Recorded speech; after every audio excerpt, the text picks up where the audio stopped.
cuarto te aviso para responder las posibles preguntas que vayan llegando. Si hay alguna, te la haría llegar también, ¿de acuerdo? Estupendo, muy bien. Vale. Bueno, pues eso, yo sigo animando a la gente a que dejéis preguntas porque seguro que tenéis más de una.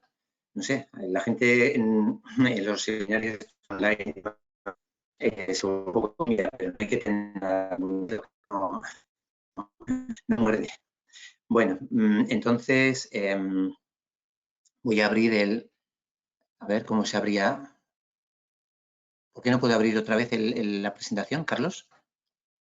Compartir la pantalla.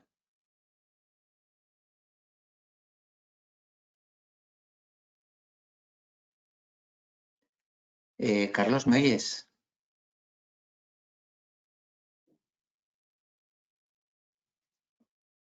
Dime, Roberto. Sí, perdóname, que no puedo compartir la pantalla. Como he salido y he vuelto a entrar, no tengo los privilegios de acceso.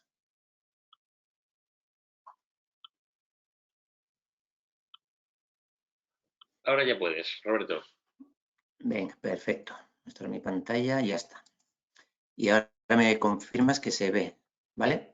¿Se ve? Sí, perfecto, se ve. Venga, muy bien. Bueno, pues seguimos entonces hablando de alfalfa. Y si no me paráis, yo sigo hasta el final. O sea que alguien me tendrá que parar, si no. Bueno, una cosa importante es el tema de los tipos varietales de la alfalfa. Lógicamente, el 80% creo de la superficie de la parte esta mediterránea de Aragón, etcétera, es alfalfa Aragón. Claro, es vamos a decir, una variedad o ecotipo que es local y precisamente a mí me hace reflexionar un poco eso, el hecho de que hoy por hoy todavía en nuestras condiciones supuestamente, bueno, hipertecnificadas y demás, pues que precisamente sean estas variedades locales bien adaptadas las que siguen un poco manteniendo el tipo frente a otras variedades. Y eso a mí me hace reflexionar el por qué. Yo no sé si os lo habéis preguntado, pero creo que es una pregunta para hacerse, ¿no? No voy a entrar en las respuestas, pero posibles respuestas, pero el caso es que estas alfalfas intermedias, particularmente la Aragón, pues está muy bien adaptada a esta climatología en la que son veranos secos, bastante fuertes, ¿no? Inviernos fríos, pero no demasiado largos, y que implica pues esa parada estival por un lado y esa resistencia al frío que tienen que tener a pesar de todo en invierno, ¿no? Por supuesto que hay variedades y hay otros ecotipos, pero más adaptados a otras zonas. Por poneros el caso nuestro, la alfalfa que nosotros hemos probado ha sido GEA en Neiker. Anteriormente estuve con Europe, entonces son flamencas, o sea, son variedades de otro tipo varietal que son muy tolerantes al frío, es decir, a inviernos largos que aguantan mucho frío y mucho tiempo de frío durante todo el invierno, y la producción se concentra entre la primavera y el inicio del verano, básicamente, y luego se para, y luego vuelve en otoño, claro. Pero yo creo que, por supuesto, la zona digamos que la variedad de elegir, no hay tantas variedades donde elegir, curiosamente, tampoco. Eso hay que decirlo, porque es un cultivo que, bueno, pues al tener variedades bien adaptadas, la mejora pues no ha hecho mucho énfasis, aunque ahora, y esto vuelvo a insistir con el tema del cambio climático, pues no todas las variedades que están adaptadas a la climatología de hasta ahora, pues van a ser funcionales. Y a nosotros, por ejemplo, en el norte nos están hablando ya de la posibilidad de ir probando alfalfas de tipo intermedio porque las alfalfas flamencas pues ya no van tan bien como iban antes. Entonces, claro, son alfalfas las flamencas de gran producción en primavera, las otras hasta ahora no tenían, pero las condiciones van cambiando y igual tenemos que pensar en algo de este tipo. Claro, también tenemos la posibilidad de utilizar estas alfalfas de secanos continentales, la tierra de campos o similares, ¿no? Que son ya para zonas de secanos duros en verano, inviernos también duros duros y largos en zona continental. Así que, bueno, de todas maneras, ya os digo, vamos teniendo que cambiar un poco la percepción sobre la adaptación de nuestras variedades, de las variedades que estamos probando y teniendo. Yo creo que ahora empieza a ser otra vez necesario realizar algún tipo de análisis de adaptación de las variedades a las nuevas condiciones, aunque debo decir también que hay un elemento que va a entrar en juego a partir del año que viene, con el nuevo reglamento de producción ecológica. Y es un campo que estoy tocando mucho ahora, y es el tema de las semillas, el campo de las semillas ecológicas. Las semillas ecológicas van a sufrir un cambio de reglamentación importante. Y una de las cosas que nos lo pone el reglamento europeo es precisamente ese, que no hay variedades, o se puede decir que prácticamente no existen variedades adaptadas al cultivo ecológico. Es muy importante esto porque bueno, hablamos de cultivos en general. Yo creo que en el caso de las forrajeras leguminosas, particularmente esta, la alfalfa, pues lo normal, vamos, ya veis que es una variedad local muy bien adaptada y se adapta bien a ecológico y a convencional, no tiene ningún problema, ¿no? En otras especies eso es más complicado. Pero es verdad que influye el cambio climático. Entonces, están preocupados desde la Comisión, y los técnicos estamos todos preocupados porque puede llegar un momento en que para el sector ecológico no haya unas variedades o no tengamos analizadas unos ecotipos mejor adaptados o bien adaptados a las nuevas condiciones, ¿no? Entonces, se van a hacer varias cosas y simplemente por comentaros una curiosidad es que se va a realizar un experimento temporal en el que se van a realizar una serie de pruebas en el sentido de pruebas con distintas variedades en muchas áreas de toda Europa para valorar la adaptación a la producción ecológica de muchos cultivos, ¿no? Es curioso que de los 10 primeros cultivos que se han propuesto como ensayo, pues ninguno sean forrajeros. Todos son de todo tipo, cereales, hortícolas, en fin, hay un montón de ellas, pero ninguno es forrajero. Y eso también da que pensar, pues es posible que tengamos mezclas adaptadas, pero a mí me gustaría pensar también que creo que todo el mundo valoramos que no se están comportando lo mismo que hace unos años estas variedades y que deberíamos echar un ojo a ver si no tendríamos algo mejor o algo competitivo para el futuro.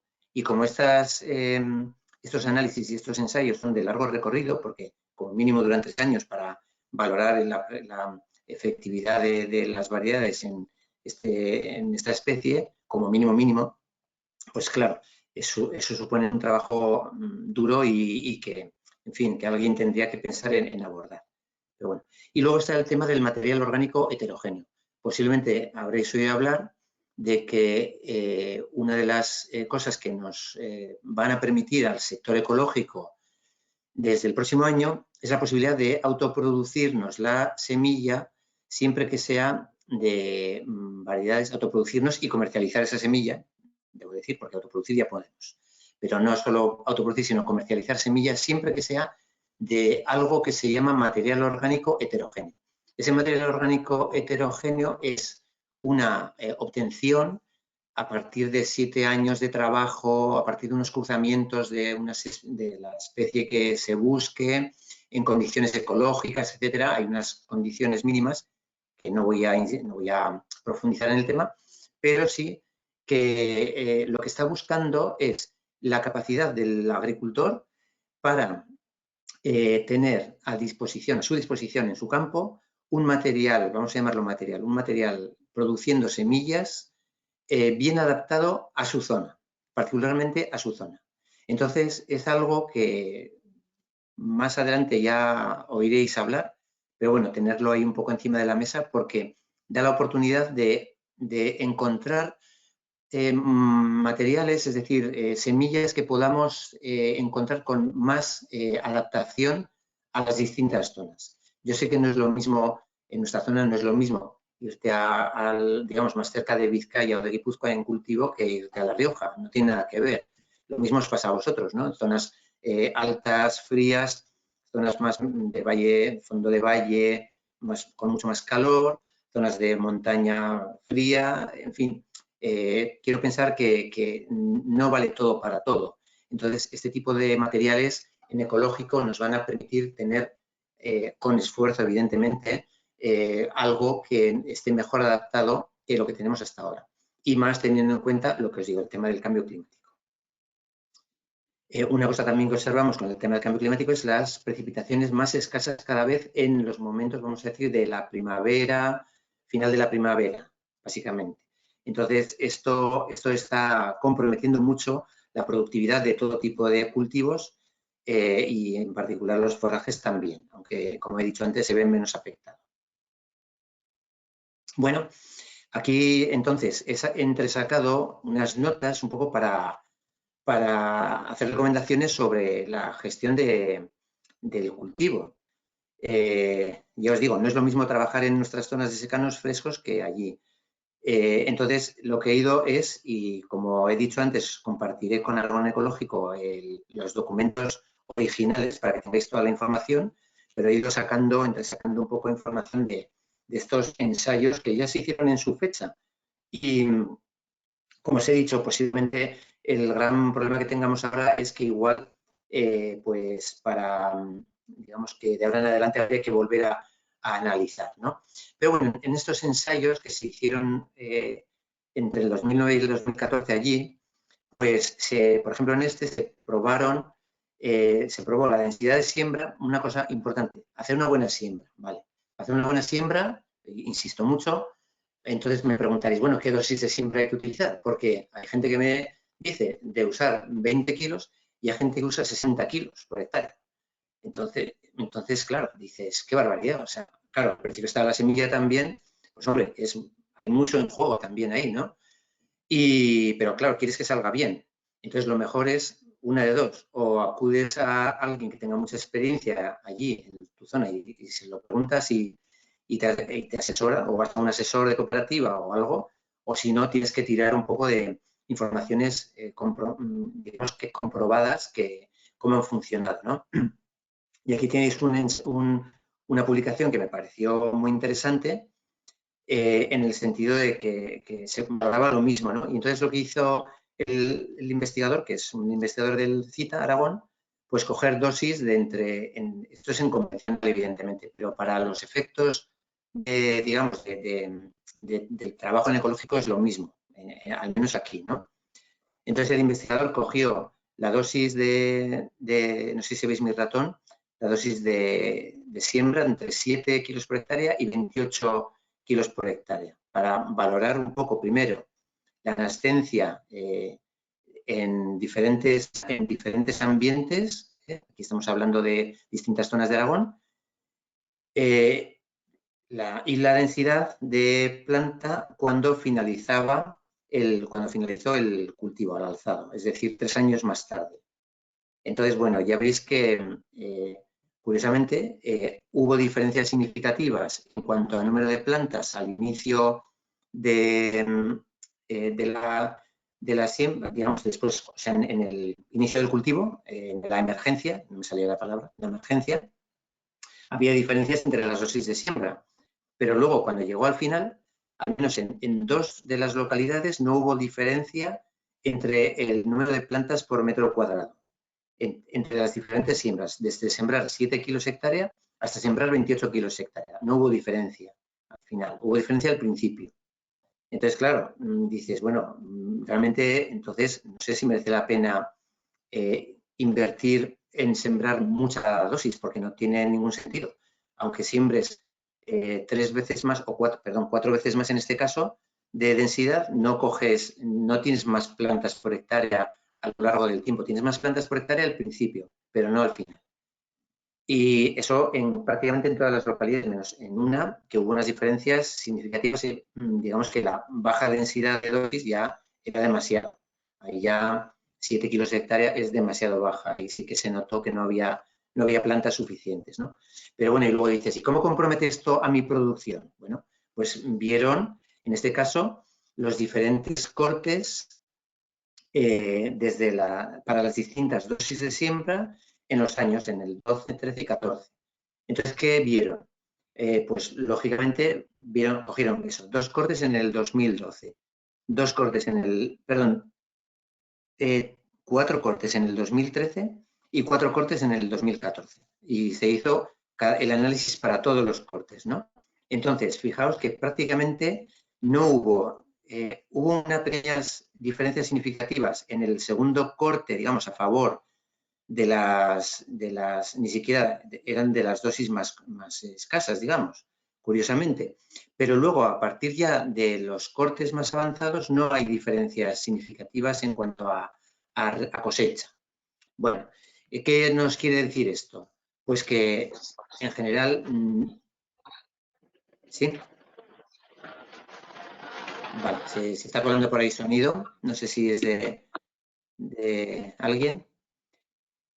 El caso es que, bueno, al final de los cortes lo que se vio es que prácticamente no había diferencias en producción o muy pocas diferencias. Y casi siempre las dosis de siembra intermedias, es decir, del ensayo, entre 14 y 21 kilos por hectárea, fueron más productivas en general. Sí que es verdad que la dosis más baja, 7 kilos, se quedaba muy corta en algunas ocasiones, no en todas, y la dosis más elevada pues no fue, digamos, no fue mejor que las demás. Entonces, bueno, pues aquí tenéis un ejemplo de como un ensayo, evidentemente, de 3 años, pero que se podía pensar en diferentes localidades y se puede pensar que esto es aplicable perfectamente a ecológico, pues nos indica un poco cómo debemos trabajar, ¿no? Entonces, bueno, pues esto es una cosa que quería aportar. Aquí nos hablan, este es otro documento también que os voy a facilitar, la foto que veis a la izquierda es, bueno, pues es nuestro ensayo de la parte de la derecha, que es lo que menos se ve casualmente, pues es la parte de la alfalfa, que estaba muy bien cubierta todavía en el 4.º año de cultivo, y la parte de la izquierda es un guisante forrajero que puse en rotación, que antes había tenido titarros con avena, luego tuvimos ahí un cultivo de alubia, de trigo sarraceno y luego volví a hacer forraje, ¿no? Entonces, con guisante avena. Y bueno, pues ya veis que el cultivo estaba, vamos, estaba ideal y eso que era que el 4.º año, que no se ve mucho, pero bueno. Y un par de ejemplos de los problemas de insectos que podemos tener en alfalfa, con el apión ahí bastante visto. Y luego una tabla que he entresacado también de otro documento donde nos viene a hablar de las producciones esperadas en materia seca por hectárea en función de las épocas de aprovechamiento y de las zonas, ¿no?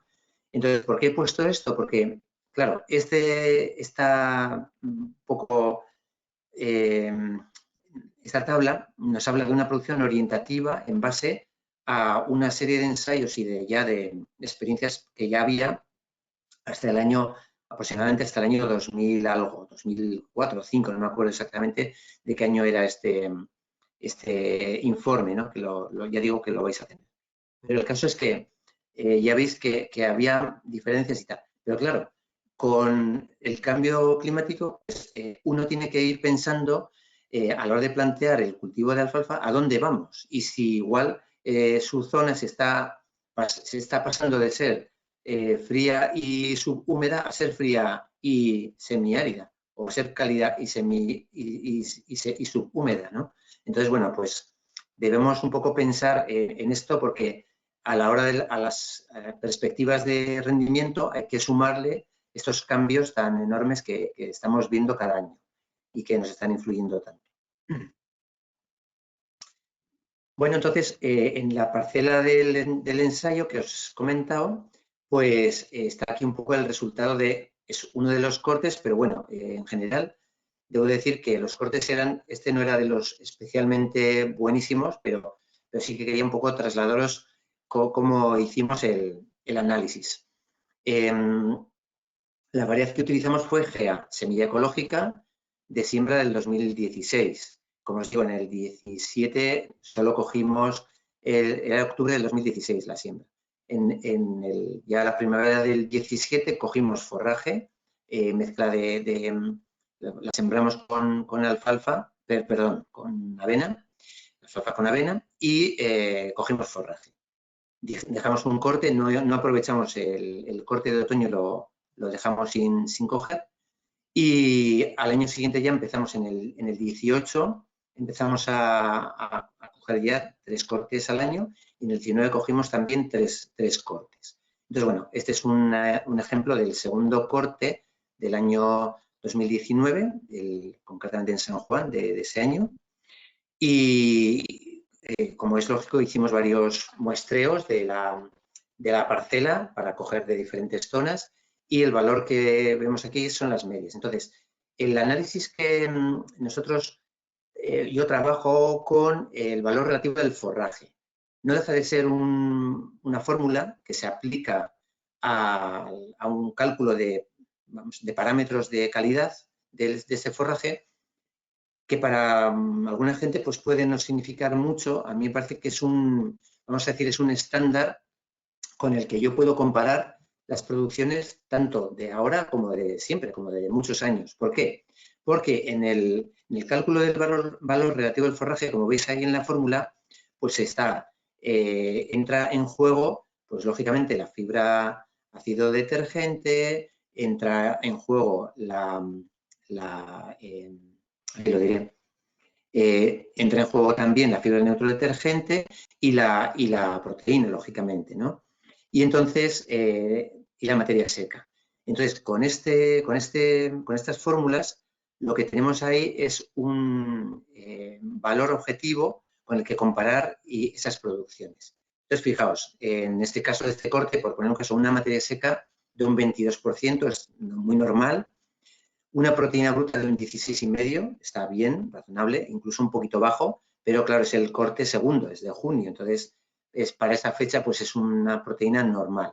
Luego los valores de fibra bruta de 30%, fibra ácido detergente 32 prácticamente, y fibra neutro detergente 46.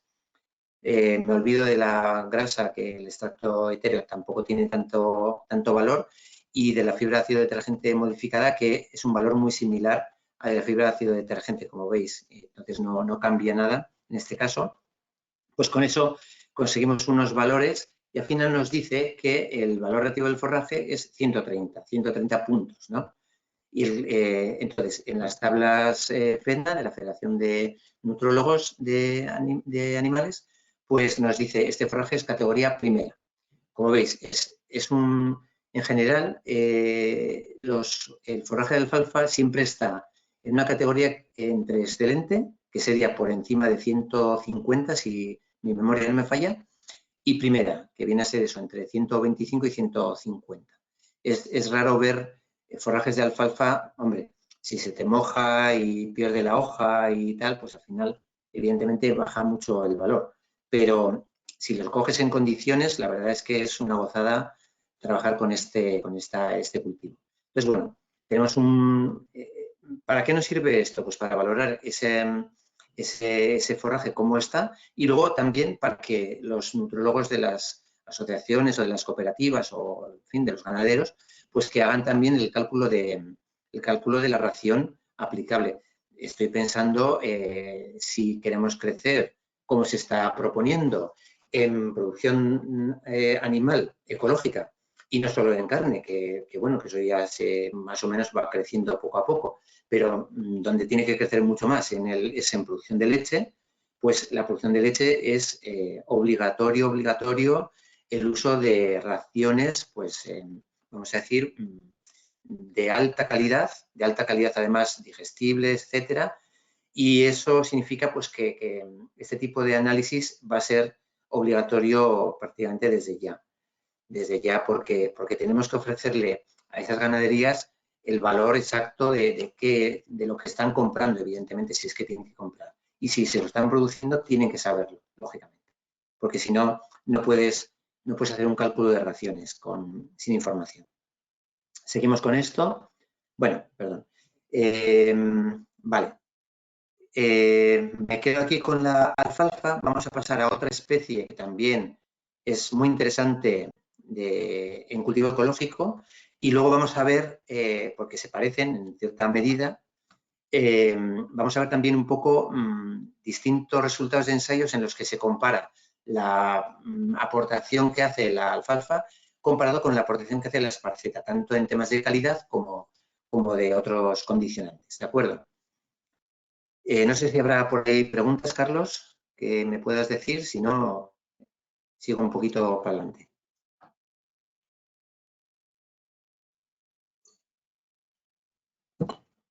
Perdóname que preguntas. tanto hablar se me seca. No hay preguntas, vale. Se me seca No la hay garganta. De acuerdo, no. Muy bien.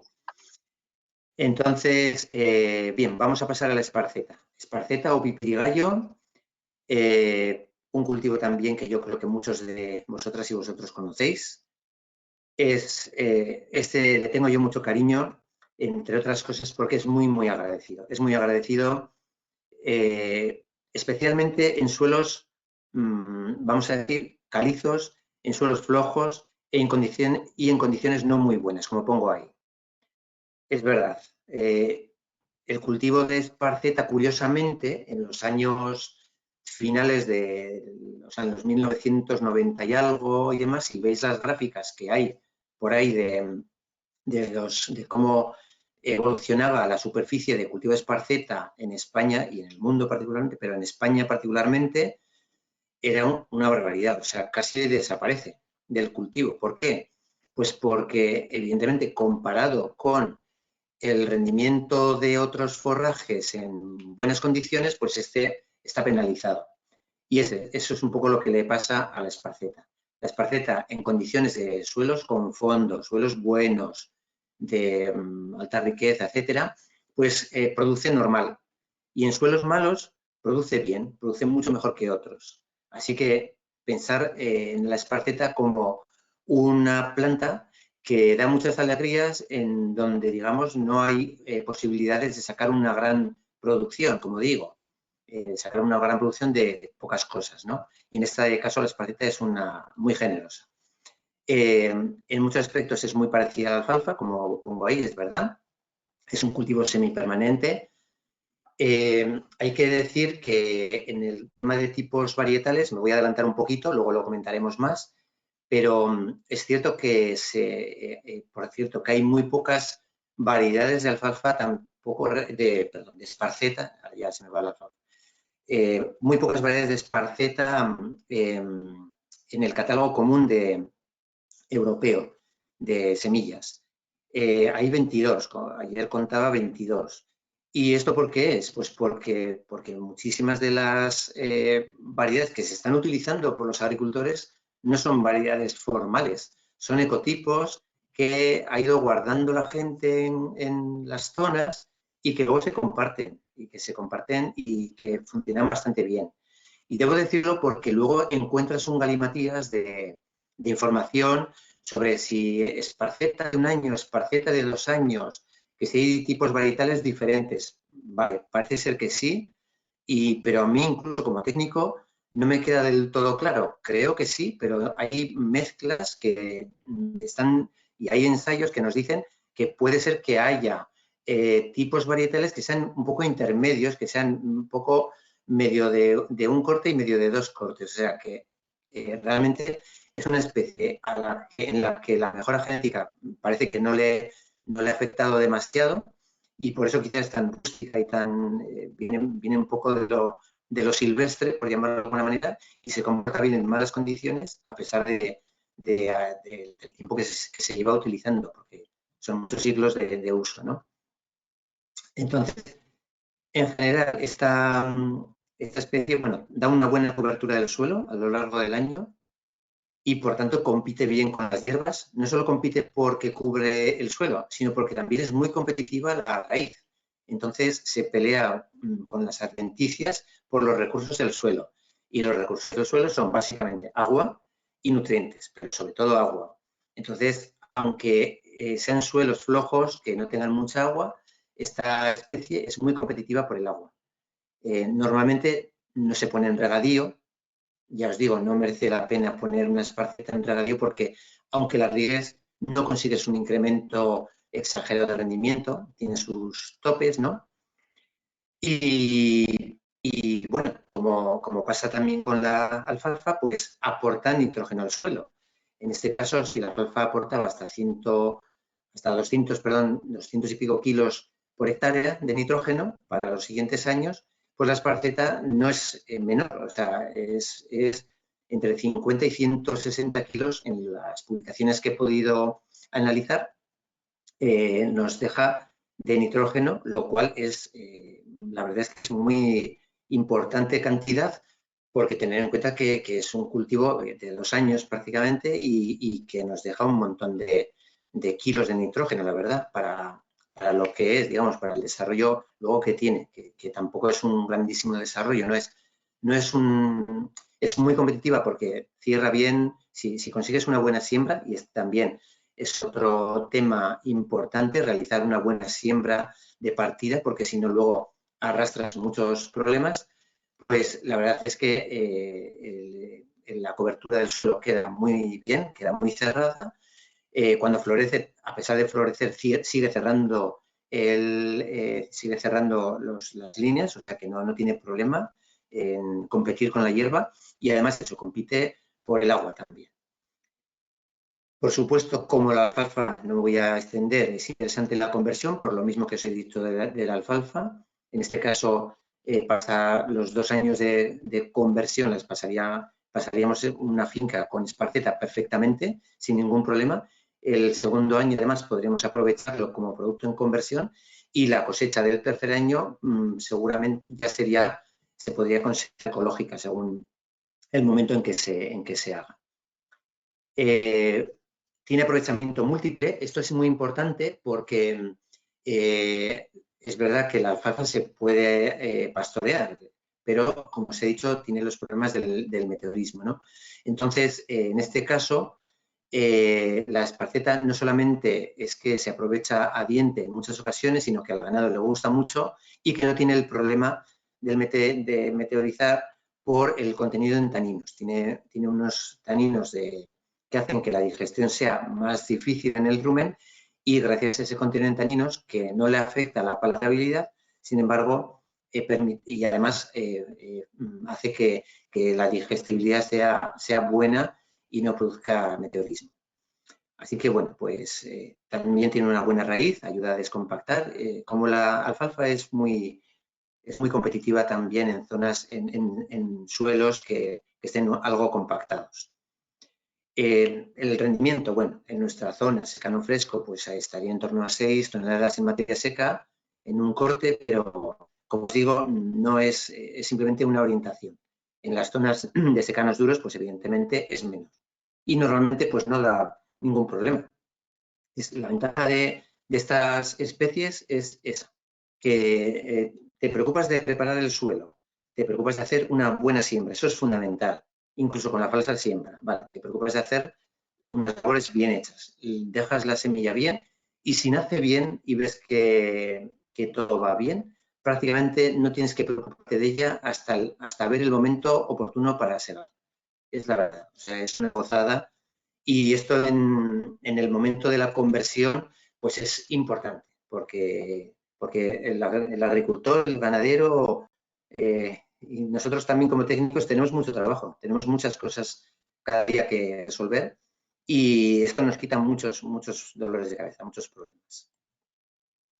Aquí veis un poco una foto del ensayo que hice en el 2018 en nuestras parcelas, y bueno, aquí empezamos un poco viendo, pues eso, lo que os he dicho, importante la buena implantación, la fijación, y lo dicho, la importancia que valoréis. Fijaos muy bien en vuestras zonas qué ecotipos y qué tipos, y digo bien locales, tenéis cerca. Porque si veis que funcionan, merece la pena pensar en guardar esa semilla, merece la pena pensar en buscar alguien que asesore para trabajar con esos ecotipos y demás. Cuando hablo de ecotipos me refiero a, digamos, dentro de un tipo varietal, una esparceta de un corte, por ejemplo, pues en la que se adapta mejor a una zona de secano frío, por ejemplo, de altura, o la que se adapta mejor a una zona de secano, pero más de valle, de fondo de valle, ¿no? Y dentro de los tipos me refiero a esto que os estoy diciendo de esparcetas que pueden ser de un corte o de dos cortes, que se distinguen muy bien porque las de un corte prácticamente ya no vuelven a florecer en el año, pero las de dos cortes sí que florecen a lo largo del otoño. Entonces ahí os voy a pasar también un documento muy interesante, es una tesis que se hizo a través del CITA también en su día, y ahí os cuenta un poquito todo lo que queréis saber sobre la esparceta. Es muy completa y ayuda a complementar la información que tenemos y que os podemos facilitar. Y ya he dicho que no hay muchas variedades en el catálogo común y muchas de las que hay, pues aquí son absolutamente desconocidas, totalmente desconocidas. Y no debemos olvidarnos en la posibilidad multiusos, ¿no?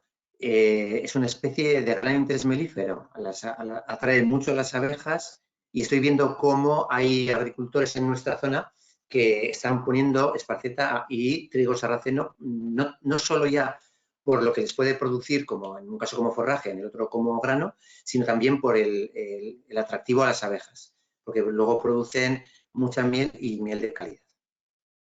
Y bueno, dentro de comparar un poco la alfalfa y la esparceta, pues he traído a colación un trabajo que también, ya digo, que os voy a facilitar, está en uno de los documentos, hecho en Aragón en los años, pues hasta el año 2004-2005.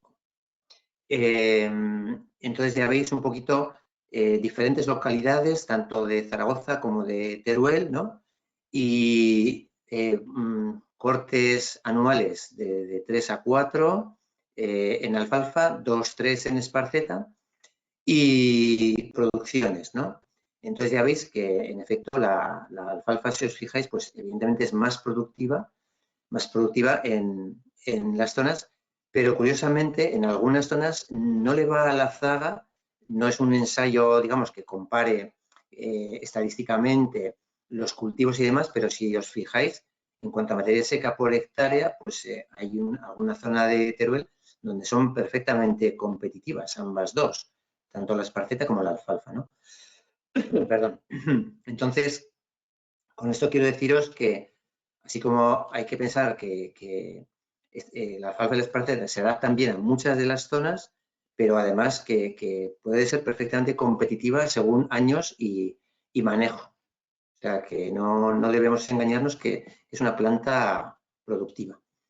En el caso de, evidentemente, las producciones, esto no hace falta que os lo diga, depende muchísimo del área del cultivo, y también en la esparceta, por supuesto, como en todos los forrajes, depende muchísimo del año. Si nos viene una primavera como esta, con tanta agua, pues evidentemente las producciones van a aumentar, normalmente deberían aumentar. En secanos duros, pues un año duro de sequía, pues evidentemente pues, nos va a ser muy triste, ¿no? Entonces, bueno, esto hay que tenerlo siempre presente y actuar también con previsión, ¿no? Porque si nos viene una lluvia, digamos, de primavera temprana y luego no tenemos una previsión de lluvias en un tiempo largo, pues igual merece la pena, como luego os voy a comentar, intentar hacer un corte de calidad, que es sacar menos rendimiento por hectárea, pero sacarlo con alta calidad, con alto nivel de proteína. Eso supone hacer cortes tempranos. Ya lo vamos a ver después, porque me parece una estrategia que puede ser interesante pues, para ganar rentabilidad con el cultivo, ¿no? Por eso supongo que el forraje puede ser de alta calidad siempre que se recoja en el momento adecuado. ¿Y por qué lo digo? Porque os muestro el resultado de un trabajo que realicé con un agricultor que estaba en conversión, ahora ya está en ecológico, tiene 60 y pico hectáreas, que para nuestra zona es bastante, es mucho, porque son cultivos de rotación muchos de ellos, ¿no? también tiene ganado, o sea que cierra el ciclo, y se empeñó este año 19 en segar la esparceta mucho más tarde de lo que los técnicos le proponíamos, ¿no? Por sus razones. No podía, no le venía bien y al final pues fuimos un poco tarde, fuimos en junio. Fijaos que la alfalfa anterior también era del mismo día, de junio, curiosamente, ¿no? Del 24 de junio del 19. Entonces, fijaos un poco los resultados al final. Pues la proteína se le quedó en el 11%, que estoy seguro que 15 días antes hubiera estado en el 17-18 tranquilamente, y la materia seca ya era el 85%. Entonces, claro, ya era, vamos a decir, se había lignificado un poco, había perdido humedad, se había lignificado, con lo cual, pues evidentemente la fibra aumenta y la fibra, vamos a decir, la lignina aumenta también, con lo cual la calidad disminuye. Al final, el valor relativo del forraje, como os he comentado antes, que es mi estándar de calidad, por decirlo de alguna manera, pues se queda en 113 y en este caso es un forraje de segunda categoría. Bien, bueno, como sabemos, pues esto es un poco lo que nos tenemos que fijar siempre. Intentar ir a temas de calidad más que a temas de cantidad. Yo sé que el concepto puede sonar, vamos a decir, mal a algunos productores, particularmente a los que son agricultores, básicamente, ¿no? Porque aquí evidentemente cogimos bastante cantidad, pero es verdad que siempre tenemos, en nuestro sector, tenemos que, y particularmente con forrajes, tenemos que ser muy conscientes de que tenemos que llegar a acuerdos con los ganaderos, que son nuestros clientes. Entonces, no podemos, a ver cómo os diría yo, no podemos ofrecer, digamos, un producto que tiene una calidad por un precio, digamos, que no justifica esa calidad a un señor que lo va a utilizar para alimentar su ganado y que no le va a responder como espera, ¿no? Por eso os digo que quisiera señalar un poquito que he estado a veces, pues evidentemente, trabajando con asociaciones de productores y ecológicos, que en nuestra zona hay unas cuantas, me he encontrado con experiencias, bueno, que puedo compartir así un poco hablando en general, ¿no? Pero experiencias en las que nos hemos juntado allí en una sala para hablar, pues agricultores con forrajes, produciendo forrajes, y ganaderos con necesidad de esos forrajes, porque en ese momento pues no había de dónde tirar de forrajes ecológicos y tal. Y muchos de ellos, vamos a decir, hasta cierto punto cercanos, no vamos a decir vecinos, pero cercanos. Claro, cuando empezamos a hablar, pues el acuerdo entre unos y otros se hace muy difícil. Se hace muy difícil porque pues uno tiene o quiere segar lo más tarde posible y coger mucho, y el otro quiere que la siega se haga lo más pronto posible, aunque sea poco. Pero claro, el agricultor quiere pedir un precio X y el otro quiere pagar un precio mucho menos de lo que el agricultor piensa que va a recibir. En fin, yo creo que me entendéis todos y todas que es un asunto muy complejo y que a veces pues es difícil el entendimiento, yo lo comprendo perfectamente. Pero si queremos hacer forrajes, y yo os digo que queremos hacer forrajes, hay que hacer, porque es muy importante este tipo de cultivo, tenemos que llegar a un entendimiento entre unos y otros. Y ese entendimiento pasa, ya os digo, por el tema del análisis de calidad. Para mí no queda otra forma. En fin, ya me diréis si estáis o no conformes con esto, pero bueno. En cuanto a la calidad de la esparceta, fijaos, en general es bastante más digestible que la alfalfa, la proteína. Como os he dicho, no produce meteorismo y tiene esa propiedad antihelmíntica también. Se me había olvidado comentarlo, que esos taninos, digamos que actúan como un control sanitario, digamos, de parásitos intestinales, con lo cual pues es un apoyo también a no tener que utilizar más medicamentos de los estrictamente necesarios con el ganado. Y como la alfalfa, pues igual es una especie de interés en cuanto a cambio climático. Lo que no he encontrado para la esparceta, porque no hay demasiados estudios precisamente de esparceta, es cuál sería la aportación, digamos, la fijación de CO2 de este cultivo. Y aquí sí que nos falta información. Yo creo que esto es necesario ir avanzando poco a poco a lo largo de los próximos años. Y os he puesto un ejemplo de las publicaciones más estándar sobre digamos, el contenido en proteína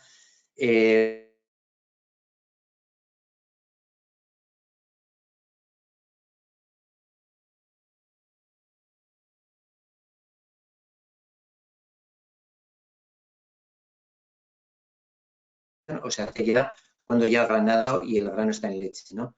Entonces, bueno, pues, he dicho la materia seca, la digestibilidad de la materia seca. Entonces, bueno, pues ya veis que como en el tiempo la proteína va disminuyendo y va disminuyendo de forma clara, sobre todo a partir en el segundo corte, si lo haces al inicio tienes un 17 y pico, que está muy bien, pero si lo haces al final, pues tienes un 12%, lo cual es que perder 5 puntos en proteína es mucha proteína, sobre todo para ganadería de leche. Entonces, bueno, pues creo que a todo el mundo le queda claro más o menos de qué estamos hablando. Bueno, otras especies así, para tampoco he querido poner muchas cosas, lo digo porque primero porque quería tener un coloquio también, que no se está dando, pero bueno. Lo segundo, porque creo que estas son las más importantes. Vamos a pasar ahora un poco por otras especies más, vamos a decir, habituales, aunque no tan habituales, digamos, no son tan importantes como la alfalfa y la esparceta, pero son también importantes. Y luego una visión muy rápida de temas de calidad, como vimos los diferentes cortes de los que os estoy hablando. Entonces, he juntado aquí otros tipos de cultivos forrajeros en rotación anual, en este caso ya son de rotaciones anuales, como son las bezas y sus mezclas y los citarros. No sé si habréis oído hablar de los citarros. Para mí es un cultivo que tiene muchísimo potencial en ecológico. A mi modo de ver, digamos que no hay comparación, o sea, no hay comparación, quiero decir, iba a decir no hay comparación, a ver cómo me explico.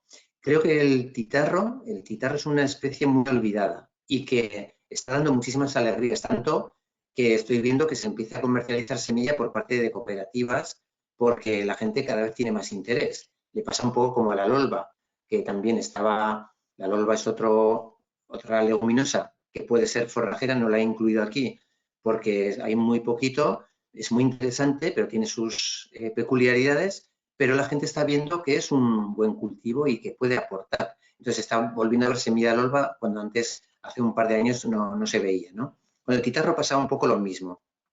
Una especie, la Tyrus cícera, emparentada con la almorta, pero que es una prima que no tiene esos glucósidos neurotóxicos, que es muy parecida en el formato a la beza. No os he traído ninguna foto, pero haceros a la idea de que es una beza, pero las vainas, en vez de ser cilíndricas, son más planas y más puntiagudas, pero el grano, en este caso, es poligonal, no es esférico. En el caso de la beza es una bolita esférica, en el caso del titarro es un poligonal de color marrón oscuro, marrón claro, es variable porque hay bastantes ecotipos. Es originaria del Mediterráneo occidental, es decir, que estamos en su zona de origen, y lo que nosotros empezamos hace ya unos cuantos años fue a probar distintos ecotipos en nuestra zona, y nos quedamos con un ecotipo castellano, valentino en concreto, que venía así descrito desde el banco de germoplasma, porque era el que mejor se nos adaptaba. Pero hay ecotipos levantinos, manchegos. Si no me equivoco, hay algún ecotipo aragonés que estará en el banco y que estará un poco olvidado. Hay andaluces. Realmente todavía nos tiene mucho que aportar, pero en lo poco que la conocemos ya está dando mucho de sí. Entonces, en nuestra zona está ya utilizada particularmente por productores ecológicos como forraje, porque tiene la caña, digamos, más dura, un poquito más dura que la aveza, y por tanto no pasa nada si tienes que retrasar el corte porque se ha mojado ahora en primavera un poquito, porque le ha caído algo de rocío, porque no se cae tan fácilmente como la aveza. Y por tanto las pérdidas por pudriciones asociadas a que se caiga la mezcla de aveza con avena particularmente, es la mezcla más habitual, pues no se produce tanta pérdida como en la aveza. Y al ser más erecta también, es muy buen tutor usado, vamos a decir, como tutor hasta en un 15% del total de semilla, ¿no? Entonces, bueno, pues es una gozada de cultivo y también no nos está dando casi ningún problema de ningún tipo. Cumple con todas las funciones que se esperan de ella, es decir, es un forraje de alta calidad, vamos a verlo enseguida, aporta un montón de materia orgánica al suelo también y también cumple con esa reducción de semillas del banco del suelo que, hombre, durante un año, durante una campaña, está limitado a eso, a que son cultivos de rotación. Esta aporta en torno a 50, 100 unidades fertilizantes de nitrógeno por hectárea, que es decir, que aporta menos, consume más o fija menos, no se sabe muy bien, porque tampoco es una planta que se haya estudiado mucho, y el rendimiento es muy variable. Aquí os he puesto un rendimiento en nuestra zona, en un corte, pero pensar que es muy variable. O sea, esos son resultados de nuestra zona, pero no hay ninguna garantía de que en zonas ni siquiera cercanas a las nuestras nos den esta producción. Quiero pensar que en torno entre 8 y 12 toneladas por hectárea en materia seca, en un corte lo tendréis sin problema, porque está muy bien adaptada. Además no hemos observado ya en ningún año problemas de plagas ni enfermedades. Eso sí, como siempre, las condiciones del tiempo pues afectan muchísimo la calidad. Y una de las cosas para las que se ha utilizado es como, bueno, a ver, ¿cuál es la ventaja del titarro? Que producir la semilla de titarro es muy sencillo. Es muy sencillo, es muy fácil de limpiar, pero muy fácil de limpiar. Y por tanto nos podemos producir semilla para nosotros sin ningún problema. Esa semilla la podemos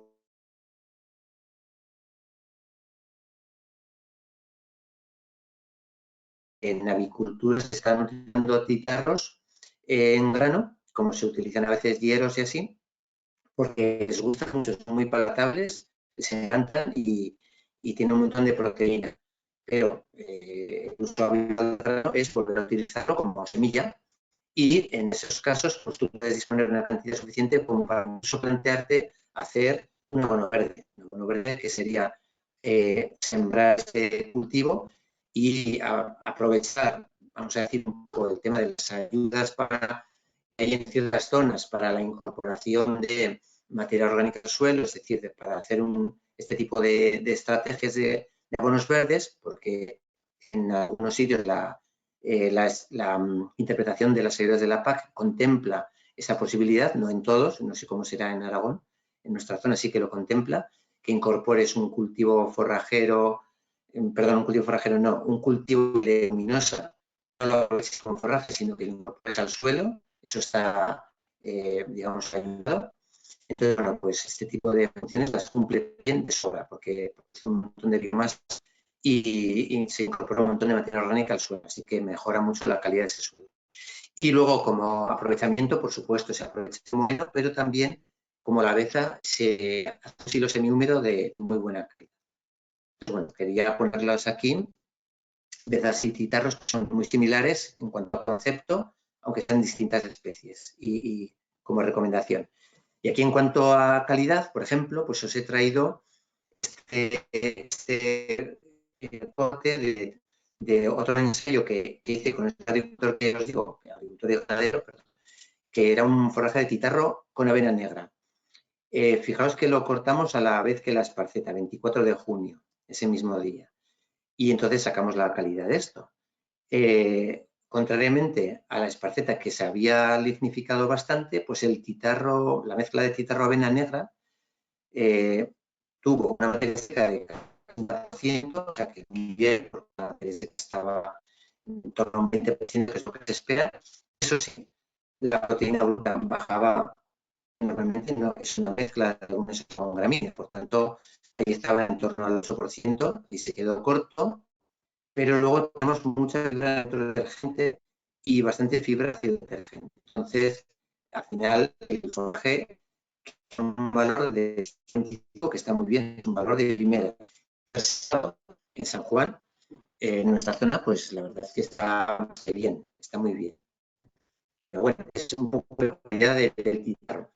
El guitarro mezclado pues no alcanza evidentemente el valor de proteína que cualquier otro forraje con más parceta y pero merece la pena por eso, porque como en este caso hidratos de carbono con menos proteína, pero de calidad también. Bueno, otro cultivo que también he traído a colación, no sé si se hará mucho en vuestra zona, yo lo veo cada vez más interesante en nuestras zonas, es el tema del guisante. Saliendo del mercado, en este caso, variedades locales, ni ecotipos, como el caso de Titar, ni nada, sino que son variedades ya mejoradas, pero están saliendo digamos, para semillas variedades forrajeras que son de altura, o sea, son de alta. Entonces, un forrajero de talla alta, ¿verdad? Es que nos está dando un montón de biomasa, un montón de materia orgánica que además se puede enificar muy bien y que, como el resto de las leguminosas, tiene las mismas funciones, aporta nitrógeno, se puede mezclar con otras gramíneas, no tiene demasiados problemas, sobre todo cuando es guisante forrajero de plagas o enfermedades, y puede aprovechar intensivo también semi-húmedo, pero bueno, se puede modificar sin ningún problema. Y estamos viendo rendimientos muy elevados, pero muy elevados, ¿eh? O sea, estamos viendo variedades de talla alta en nuestras zonas, secanos frescos, pues por encima de 15, de 18 toneladas hectárea, que bueno, hay que ver cómo se adaptan las variedades a cada zona. En este caso, yo no puedo hablar por vuestra zona, pero es verdad que la nuestra está siendo un cultivo muy agradecido también y muy fácil de llevar, en el sentido como prácticamente no te tienes que, si la siembra la haces bien, y esto es más fácil de hacer que una, en el sentido de siembra, pues luego tienes que preocupar porque no tienes que intentar quitar hierba, pues son variedades altas que compiten con la hierba y no dejan debajo que crezcan, ¿no?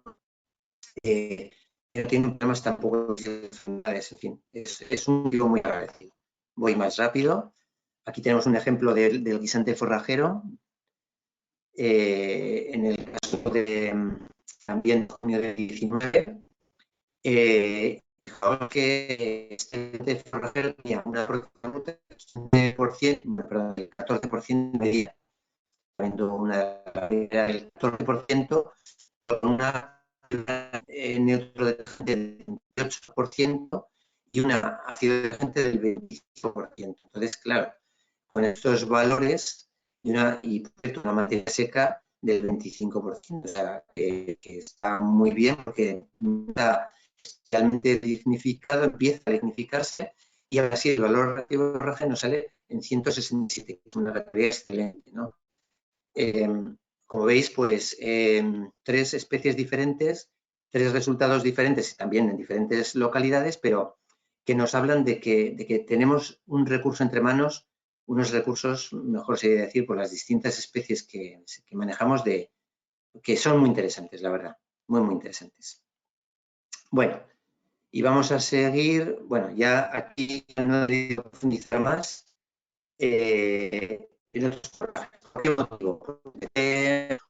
Pero tiene mucho sentido, digamos, especies en las que se ha trabajado en otros tiempos. Y os voy a pasar información, o sea, no os preocupéis, porque si tenéis curiosidad y os apetece probar cosas un poco, vamos a llamarlas poco habituales, pues existen especies en cultivo perdón, que se han utilizado como forrajeras bueno, que ahora mismo están olvidadas prácticamente y que yo creo que merece la pena, porque en ecológico todo es función de la, digamos, de la disponibilidad de las zonas y de la demanda también, ¿no?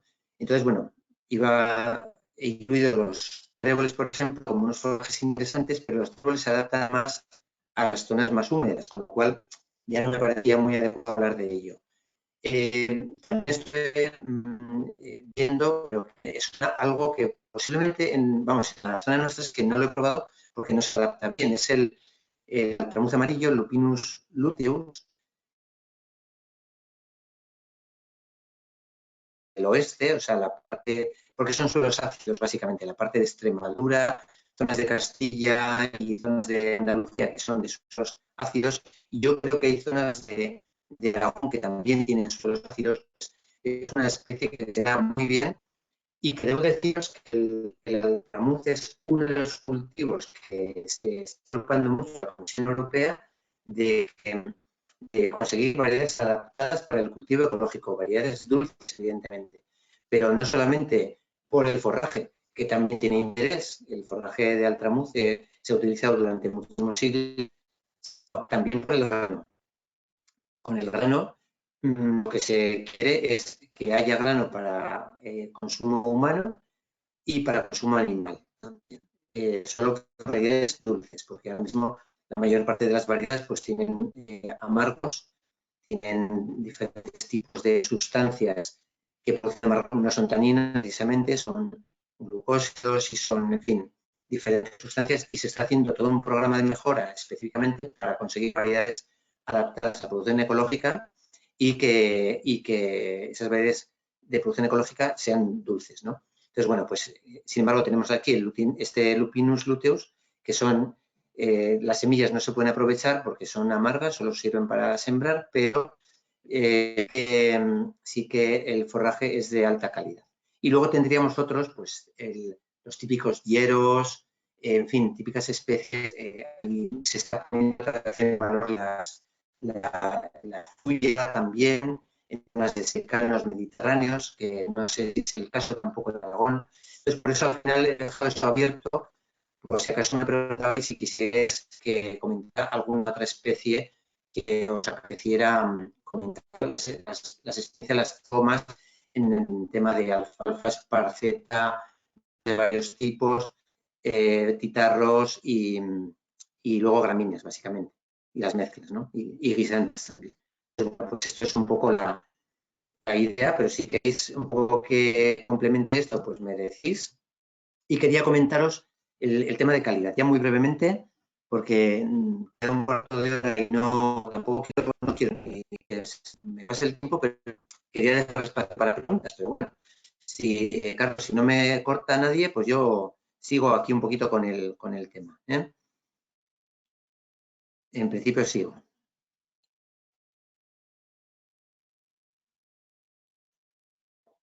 Vale, bien.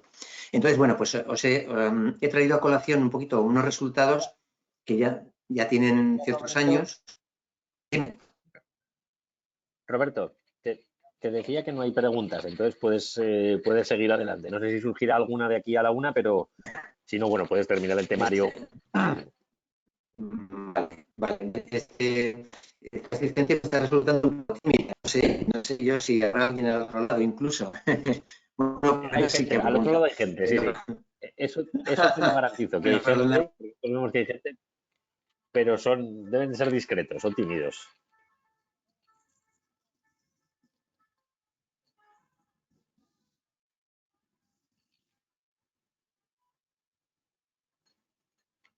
La presencialidad, de verdad. Estoy soñando ya Sí. con el momento de plantearme hacer una presentación con la gente enfrente, ¿no? Para poder interactuar. Bien. Bueno, pero ya para finalizar entonces, os traigo a colación unos ensayos que hicimos en un momento de conversión de una parcela a ecológico, una parcela, digamos, también de la llanada de secano fresco, ¿no? Suelos buenos también, pisoles también, muy buenos. y este era el año 1 de conversión. Entonces, claro, pusimos diferentes tipos de forrajes buscando, digamos, distintos tipos de aprovechamiento y comparar, a ver qué salía de allí, ¿no? Nos liamos un poco, no, pusimos diferentes cosas, ¿no? Pusimos cebada, gramíneas como tal, o sea, solamente cebada y solamente avena para forraje, con una carat y una intre, que eran muy habituales particularmente, cebada de otoño en este caso.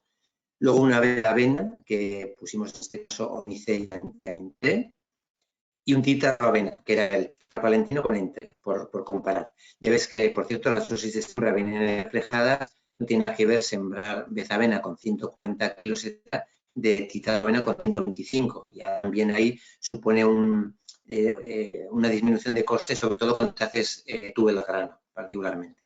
Y probamos también otras dos forrajeras muy habituales, un regras anual.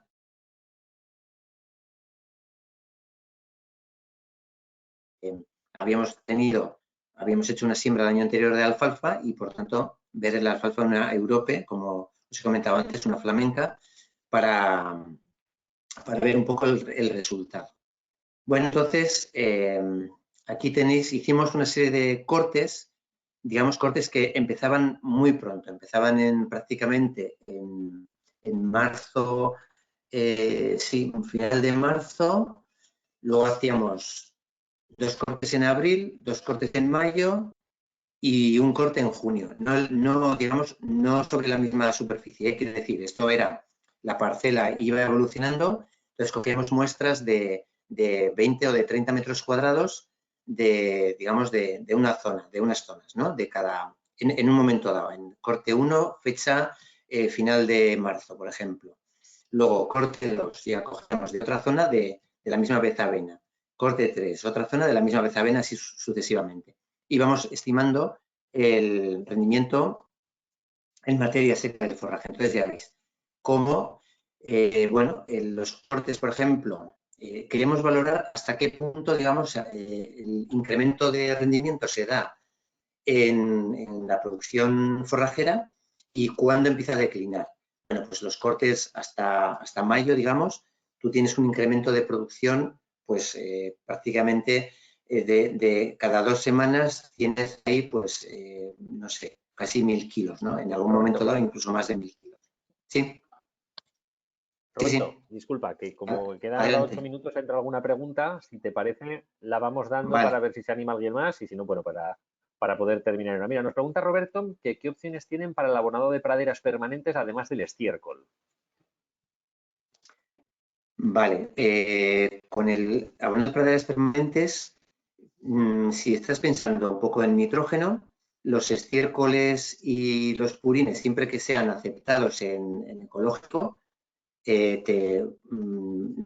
valen, digamos, o sea, son funcionales. El purín, por ejemplo, sí que hay algunos estudios que se ha utilizado purines en praderas y se está viendo que aportan bastante cantidad de nitrógeno y que luego, digamos que no afectan de forma, si se aportan bien, no aportar, o sea, estamos hablando de aportar con los tubos colgantes particularmente es la mejor manera y en cantidades adecuadas, porque en ecológico ya sabéis que también tenemos la limitación de aportación máxima 170 unidades de nitrógeno por hectárea en campaña, ¿no? Entonces, aportándolo bien, no se observa que haya, digamos, transferencia de nitrógeno hacia capas profundas del agua. O sea, los dos valdrían. Pero además, en el mercado tienes también diferentes productos fertilizantes con más riqueza incluso, porque cuando hablas de estiércoles, claro, estamos pensando en repartir estiércol que luego vas a tener que esparcirlo y vas a tener que luego esperar a que se descomponga y que no le afecte a la hierba. Cuando tenemos, por ejemplo, pues hay un montón de productos compostados y que luego están peletizados, ¿no? O en polvo, formatos en polvo, que puedes esparcir en otoño perfectamente con los distintos tipos de abonadoras o esparradoras y demás, y que van a quedarse en el suelo y que luego no van a afectar a que luego esa pradera pueda ser aprovechada a diente incluso. O sea que en ese sentido tienes un montón de productos. Y luego están los minerales también. En estos momentos también en el mercado hay un montón de productos que tienen mezcla de componente orgánica, en el sentido que son compost de distintos orígenes, pues vacuno o vino, o mezclas de varios orígenes, más aportación de, bien sea de fosfato roca o de dolomitas o de las dos cosas. O sea, ahora mismo hay un montón de casas que están ofreciendo este tipo de fertilizantes. No sé si cuando hablamos de praderas permanentes, estoy pensando en praderas que suelen ser mezcla de gramínea y leguminosa, que suelen tener un porcentaje de tréboles, en general tréboles, trébol amarillo, típico o blanco, y que la propia mezcla, es decir, el propio trébol está aportando nitrógeno a la gramínea, suele ser así. No sé si será el caso, pero bueno, en nuestras zonas es así. Bueno, pues a ver si nos dice Roberto si es así o no es así. Entiendo que si no, sí que lo será. A ver si entra alguna otra pregunta. Si no, Roberto, bueno, pues momento de hacer balance, momento Sí. de hacer resumen para ir despidiendo mientras dejamos tiempo a que pueda entrar alguna otra pregunta. Acabo un poquito con lo que estoy comentando de la experiencia para contar los ensayos, y veis cómo se consigue más rendimiento a medida que parece que va a pasar el tiempo, hasta un punto, porque llega un momento en el que ya la pérdida de rendimiento ya a partir de junio ya es importante en cuanto a forraje, materia seca. Y aquí lo mismo en el titarro avena. No sube tanto, pero sube hasta el quinto corte y luego baja. Pero fijaos, bueno, esto es la comparación de avena con titarro, siempre el titarro va un poquito por debajo. En este caso fue un poquito por debajo de la avena, pero no siempre es así. Esto fue un ensayo de un año y tenemos ensayos que dicen lo contrario.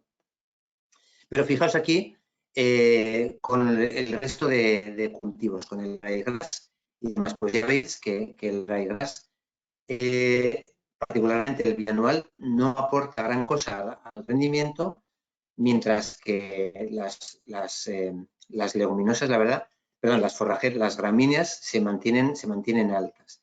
Y ya muy rápidamente el tema de calidad. Fijaos, cómo evoluciona el contenido en proteína del primer corte al último corte. Y veis que el primer corte estábamos hablando de un rendimiento que no llegaba, o sea, un rendimiento muy bajo, pero con un 20% de proteína. Mientras que en el caso de la avena particularmente, y en el caso de la avena y del titarro, bajan bastante con el quinto corte. Es decir, sí que consigues una mayor producción, pero no consigues una mayor calidad, porque en proteína bajan bastante. Y si miramos las gramíneas, evidentemente, pues no tienen nada que decir en cuanto a contenido en proteína. Al principio está relativamente bien, con un torno al 10, pero en cuanto pasas el tercer corte, pues ya no pasa nunca de 9% Roberto. de proteína. Sí. Roberto, una última y con esto ya terminaríamos. Roberto nos pregunta también que cómo ves en campos de alfalfa la resiembra, con siembra directa con alfalfa. Y que Vale, cómo pues está es el un acceso a semillas. tema. ¿Cómo está el acceso a? El acceso a semillas ecológicas para hacer siembras. Vale. Respondo a las dos preguntas. Respecto a la resiembra con alfalfa, no es recomendable por el fenómeno de la autotoxicidad. Yo creo que os habréis encontrado en ocasiones que levantando una alfalfa, vais a poner otra leguminosa detrás por la razón que sea, incluso otra alfalfa, y os encontréis con problemas. La alfalfa, como otras leguminosas, emiten por las raíces una serie de sustancias que son de sustancias, es lo que hace, es una teoría, pero parece ser que es bastante consistente, es lo que produce que digamos que al final del cuarto o quinto año tengamos que quitar el cultivo porque esa autotoxicidad se produce para sí misma, con lo cual no es recomendable ni siquiera en siembra directa, pero es más. En ecológico, yo no sé si, Roberto, si tú estás incorporándote ahora desde convencional o no, pero en ecológico las rotaciones son fundamentales. Si queremos evitar problemas de plagas y enfermedades, si queremos evitar problemas de salud del suelo y garantizar la salud de nuestros cultivos, la rotación es fundamental. Y una alfalfa tiene que ser rotada para luego conseguir un buen resultado de, digamos, del cultivo. Y en cuanto al acceso a las especies ecológicas, debo deciros que en forrajes actualmente es lo más fácil. Es decir, posible a futuro, no el año que viene, pero a futuro, es decir, en 5 o 7 años, la exigencia de semillas ecológicas para producción ecológica va a estar ahí. No va a ser posible utilizar una carta de no encuentro semilla ecológica y utilizo semilla convencional sin tratar. En muchas especies eso no va a ser posible, porque la Comisión Europea tiene ya el mandato de evitar el uso de semillas no ecológicas. Entonces, bueno, pues eso va a ser, pero debo deciros que en el caso de los cultivos forrajeros es de lo que más hay. Podéis encontrar en cualquier casa y en Aragón, aquí también, estuve repasando un poquito la disponibilidad de variedades y podéis encontrar de todas las variedades de Aragón, de tipos Aragón y tipos flamencos, semi-ecológica, cualquier variedad hoy por hoy. Y lo del resto de forrajeras, estoy hablando de guisantes algo menos, pero también, pero guitarros quizás es de lo que menos haya porque es lo que menos se, digamos, está diversificado, ¿no? Pero poco a poco está viendo cada vez más. Entonces, yo creo que vais a encontrar sin ningún problema. Bueno, pues hemos cuadrado el tiempo, hemos terminado con todas esas preguntas. Roberto, agradecerte una vez más que hayas estado con nosotros y hacemos tuyas esas palabras tuyas de que ojalá el año que viene lo podamos hacer de forma presencial. Eso sin duda será una magnífica noticia y enriquecerá, aunque ya ha sido bastante interesante sin duda, pero enriquecerá bastante esa posible interactuación con todos los que nos han acompañado. Lo dicho, muchísimas gracias y recordarles a todos los asistentes que la próxima semana continuamos con los cursos de formación, que seguimos con 2 más, en el que hablaremos de avicultura ecológica, avicultura, todo lo que tiene que ver con las aves, y hablaremos también de insumos. Así que terminamos aquí. Lo dicho, Roberto, muchísimas gracias y el año que viene nos vemos personalmente. Gracias. Bueno, pues muchísimas gracias a vosotros, a todos vosotros y a vosotras, y a ver, que el año sea bueno y nos acompañe. Seguro. Gracias de verdad a todos. Hasta una próxima ocasión. Hasta luego. Hasta luego.